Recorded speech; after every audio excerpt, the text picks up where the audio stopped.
बिस्मिल्लाहिर्रहमानिर्रहीम। बनाएं बहुत ही मज़ा चिकन चाइनीज जल फ्रेजी।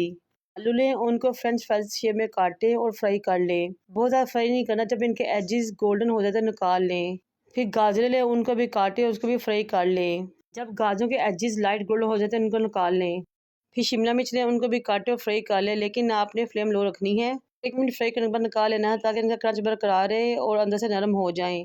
दूसरे बर्तन में ऑयल लेंगे, चिकन डालेंगे क्यूब्स की शक्ल में, व्हाइट होने तक फ्राई करेंगे। फिर 1 कप मटर शामिल करेंगे, उनको भी 1 मिनट के लिए फ्राई करेंगे। आधा ग्लास पानी शामिल करेंगे, नमक शामिल करेंगे और कवर करके पकने के लिए छोड़ देंगे, यहाँ तक कि चिकन और मटर दोनों गल जाएं। चिकन और मटर गलने के बाद अब पानी खुश्क होने के बाद हम इसमें शामिल करेंगे सोया सॉस और साथ ही शामिल काली मिर्च पाउडर मिक्स कर देंगे। फिर वेजिटेबल्स लेंगे, इसमें शामिल करेंगे, मिक्स कर देंगे और फिर साथ ही ग्रीन चिलीज जूलियन कटिंग में काट के शामिल कर देंगे और दम पे लगा देंगे। ये लीजिए जनाब, हमारी बहुत ही मज़ेदार चिकन चाइनीज जल फ्रेजी रेडी है। खाएं।